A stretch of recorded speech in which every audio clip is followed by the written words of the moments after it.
Capítulo 4. Pluralidade das existências.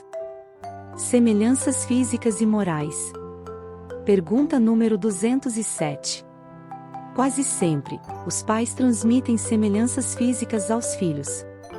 Transmitirão igualmente alguma semelhança moral?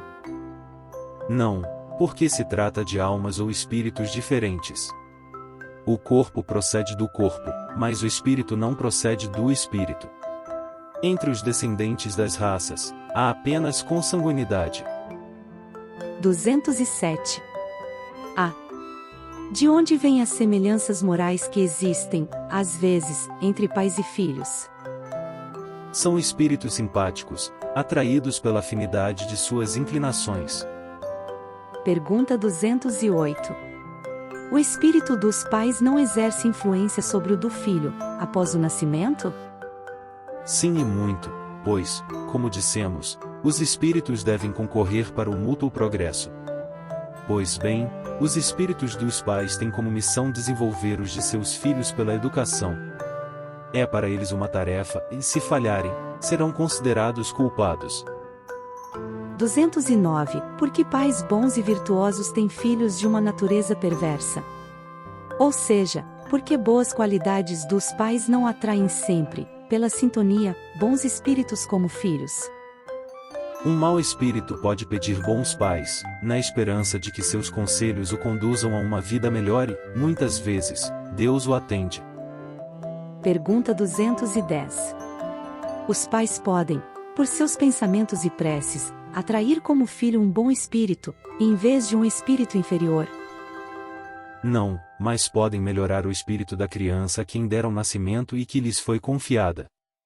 Este é seu dever. Maus filhos significam provas para os pais.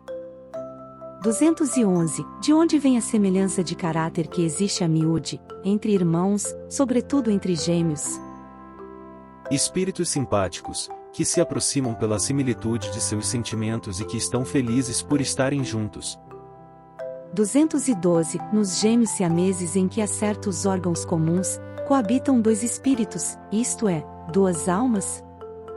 Sim, mas a semelhança de ambos faz com que pareçam uma só alma a seus olhos. Pergunta número 213. Se os espíritos se encarnam nos gêmeos pela simpatia, de onde lhes vem a aversão mútua que, às vezes, se lhes nota? Não é uma regra que os gêmeos sejam espíritos simpáticos. Espíritos maus podem querer lutar juntos no teatro da vida. 214. O que pensar das histórias de crianças que lutam no ventre da mãe? Linguagem figurada. Para simbolizar que seu ódio seja antigo, fazem-no remontar à fase anterior ao nascimento. Geralmente, os homens não têm muito claras as imagens poéticas. 215. De onde vem o caráter distintivo que se observa em cada povo? Os espíritos também formam famílias pela semelhança de suas tendências mais ou menos depuradas, segundo a sua elevação.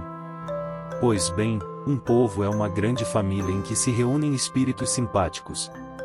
A tendência que têm os membros dessas famílias de se unirem é a origem da semelhança que determina o caráter de cada povo. Acreditar que espíritos bons e humanos procurem um povo rude e grosseiro? Não, os espíritos simpatizam com as coletividades como simpatizam com os indivíduos. Aí procuram o seu meio. 216. Em suas novas existências o homem conserva traços do caráter moral de suas existências anteriores? Sim, isso pode acontecer, mas ao melhorar-se ele se modifica. Sua posição social pode, igualmente, não ser a mesma. Se de senhor, ele se torna escravo, suas inclinações serão diferentes e haveria dificuldade em reconhecê-lo. O espírito sendo o mesmo nas diversas encarnações, suas manifestações podem ter, vez por outra, certas semelhanças, modificadas entretanto, pelos hábitos de sua nova posição, até que algum aperfeiçoamento notável mude completamente o seu caráter, pois de orgulhoso e mau pode tornar-se humilde e humano, desde que se haja arrependido. 217. Em suas diferentes encarnações, o homem conserva os traços do caráter físico de existências anteriores? O corpo é destruído e o novo não tem nenhuma relação com o antigo. No entanto, o espírito se reflete no corpo. Embora apenas matéria, é modelado pelas qualidades do espírito que lhe imprimem um certo caráter, principalmente na fisionomia. Essa é a razão por que, em geral, se diz que os olhos são o espelho da alma, isto é, o semblante reflete mais particularmente a alma. Existem pessoas esteticamente feias que, no entanto, têm alguma coisa que agrada quando refletem um espírito bom, sensato, humano, enquanto que há belas fisionomias que nada despertam, ou mesmo provocam repulsa. Poder-se-ia acreditar que somente corpos perfeitos revestem espíritos adiantados, entretanto, não se encontram todos os dias homens de bem sob uma aparência disforme? Sem possuir uma semelhança pronunciada, a similitude dos gostos e das tendências pode dar, portanto, o que chamamos um ar familiar. Há o corpo que reveste a alma em uma nova encarnação, não tendo necessariamente relação com o anterior, pois pode provir de origem diferente. Seria absurdo supor-se uma sucessão de existências ligadas por uma semelhança apenas circunstancial. Não obstante, as qualidades do espírito modificam, frequentemente, os órgãos que servem às suas manifestações, imprimindo na fisionomia, e mesmo no conjunto das maneiras, um cunho característico. É assim que, sob o envoltório mais humilde, pode-se encontrar a expressão da grandeza e da dignidade, enquanto que, sob o hábito do grande senhor, vêem-se, por vezes, baixeza e ignomínia. Certas pessoas provenientes da mais ínfima posição adquirem, sem esforço, os hábitos e as maneiras da alta sociedade, parecendo reencontrar o seu elemento, enquanto outras, malgrado seu nascimento e sua educação, estão sempre deslocadas. Como explicar esse fato de outra forma senão como um reflexo do que foi o espírito?